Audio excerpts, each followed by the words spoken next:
Grüezi miteinander. Heute geht es um das kleine und possierliche Fuji mit 16 mm und durchgängiger Blende 2.8. Vor dem anstehenden Trip nach Norwegen wollte ich unbedingt nochmals ein kleines Weitwinkelobjektiv. Und wo bitte lässt sich das besser testen als in der Schweiz? Natürlich habe ich es nicht nur in der Schweiz, sondern auch am Bodensee getestet. In diesem Video seht ihr meine ersten Erfahrungen damit und was ich so von diesem kleinen possierlichen Teil halte. Die Drohnenaufnahmen wurden mit der DJI Mini 2 gemacht. Das Video hierzu verlinke ich euch oben rechts.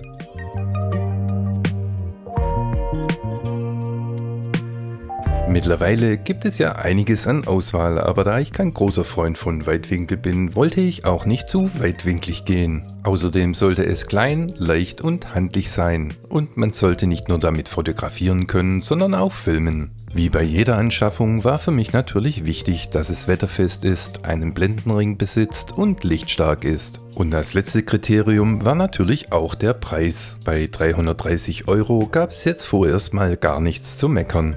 Und bei diesem Preis lohnt es sich auch nicht, das Objektiv gebraucht zu kaufen. Die meisten Gebrauchten werden so um 300 € angeboten. Das 16 mm ist größtenteils aus Metall gefertigt und kommt auch mit einer Gegenlichtblende. Eine nette Zugabe, die auch mitgeliefert wird, ist das Einschlagtuch von Fuji.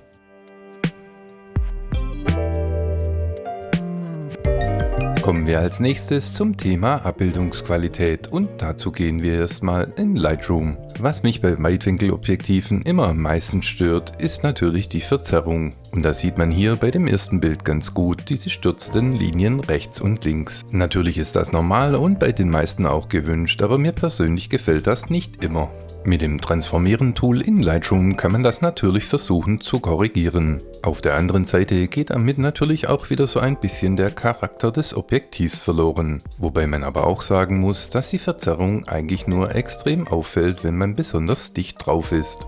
Bei der Aufnahme von Innenräumen hat das 16 mm dann einen großen Vorteil. Man kann damit mit dem 24 mm Äquivalent natürlich wesentlich mehr Inhalt transportieren. Und auch hier kann man die stürzenden Linien natürlich wieder korrigieren, wenn man das möchte. Insbesondere bei Architekturaufnahmen funktioniert die Korrektur der Verzerrung in Lightroom ganz gut. Auch hier hat man die Verzerrung wieder nur so extrem, wenn man zu dicht drauf ist. Sobald man aber genügend Abstand bzw. weit weg genug ist, dann relativiert sich diese Verzerrung wieder. Die Aufnahmen, die ihr jetzt hier gesehen habt, stammen alle aus Meersburg am Bodensee. Als Recipe bzw. Filmsimulation habe ich den Kodak Chrome Recipe von Fuji X Weekly benutzt. Kann ich nur empfehlen, macht absolut Spaß.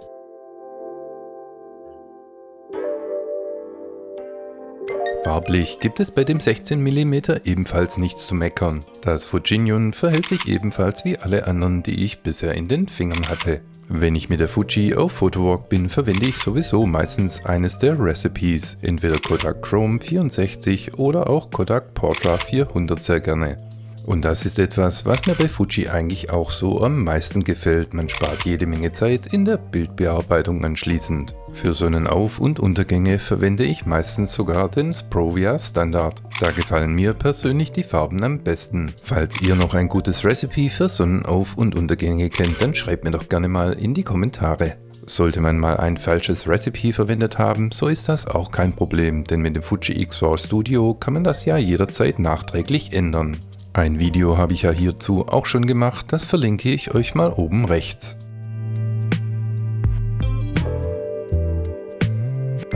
Kommen wir aber jetzt zu dem Thema, was euch wahrscheinlich am meisten interessiert. Die Schärfe. Und dazu springen wir wieder in Lightroom und schauen uns dort mal ein paar Bilder an. Für mich ist dieses Thema ein absolut schwieriges Thema, da ich ja auch noch eine Sony A7 III habe. Aber mittlerweile habe ich auch die Fuji ganz gut unter Kontrolle. Auch wenn es manchmal etwas schwieriger und anders ist, scharfe Bilder zu machen. Wie ihr bei diesen Bildern sehen könnt, bietet aber auch das kleine possierliche Teilchen ordentliche Schärfe. Bei Offenblende zwar nicht ganz so gut, aber das Abblenden ist man bei Fuji ja gewohnt. Wie bei vielen anderen Weitwinkelobjektiven dieser Preisklasse nimmt auch hier die Schärfe zum Rand hin ab. Bei diesem Frühstücksei sieht man die Schärfesteigerung durch das Abblenden ganz gut. Das erste Bild wurde bei Blende 2.8 gemacht und das zweite bei 5.6. Durch das Abblenden sieht man dann auch eine deutliche Schärfesteigerung. Abblenden hilft also, auch wenn ich so etwas von der Sony gar nicht gewohnt bin. Andersrum könnte man natürlich auch sagen, dass die Sony manchmal zu scharfe Bilder macht. Egal, alles in allem würde ich dem 16mm von Fuji eine gute bis sehr gute Schärfeleistung zuschreiben. Insbesondere bei Bildern mit Motiven im Vordergrund. Also für 330 € kann man hier absolut nicht meckern. Für viele dreht sich aber nicht alles um Schärfe, für manche geht es auch nur um Bokeh. Und auch das ist mit dem 16mm von Fuji möglich. Um Bokeh mit einem Weitwinkelobjektiv zu erzeugen, muss man nur etwas näher ran als bei einem gewöhnlichen Objektiv. Je weiter man die Blende dann öffnet bzw. je kleiner die Blendenzahl wird, desto unschärfer wird der nicht fokussierte Bildteil. Somit kann man dann problemlos den Vordergrund oder den Hintergrund unschärfen. Am besten testet man das Bokeh bei einem Glas Bier oder vielleicht sogar bei einem Aperol. Egal, die neuen Lamellen sorgen für ein natürliches und harmonisches Bokeh. Auch hier gibt es also absolut nichts zu meckern. Wer gerne noch mehr Qualität haben möchte, der sollte sich das 16mm 1.4 anschauen. Das Teil kostet dann aber auch wieder 850 €.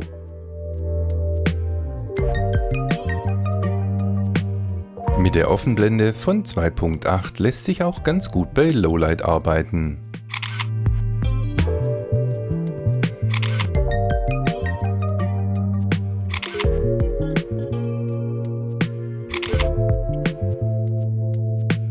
Wer also gerne nach Sonnenuntergang fotografiert, der sollte bei Lowlight auch mit dem 16mm von Fuji zurechtkommen. Mit der maximalen Blendenöffnung von 2.8 lassen sich auch noch bei ISO 6400 ganz vernünftige Ergebnisse erzielen. Das Rauschen hält sich in Grenzen und sieht manchmal sogar auch noch gut aus.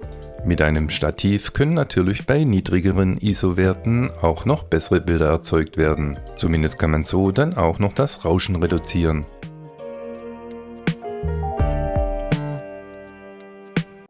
Beim letzten Thema für heute geht es um das Filmen mit dem 16mm von Fuji. Wenn wir unterwegs sind, dann fotografiere ich nicht nur, ich nutze die X-T4 natürlich auch zum Filmen. Eigentlich auch einer der Hauptgründe, warum ich die X-T4 angeschafft habe. Durch den praktischen Umschalter an der X-T4 von Foto auf Video kann man recht unkompliziert filmen. Zum Filmen nutze ich meistens eine der Filmsimulationen wie beispielsweise Provia oder auch Eterna.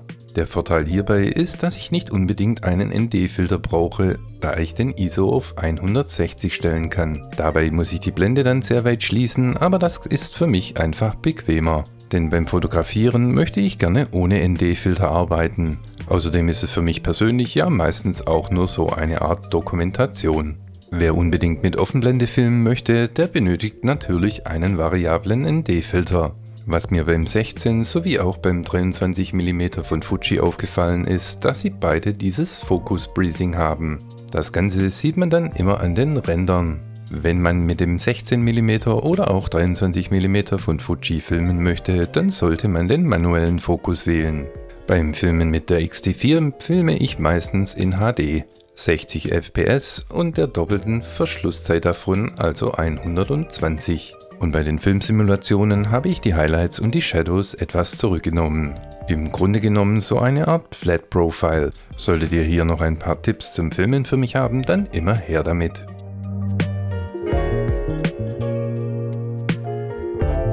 Das alles waren jetzt mal meine Erfahrungen und Eindrücke zum 16mm f2.8 von Fuji. Dieses kleine possierliche Teilchen darf auf jeden Fall mit nach Norwegen. Solltet ihr Interesse an diesem kleinen 16mm von Fuji haben, dann findet ihr einen Link in der Videobeschreibung.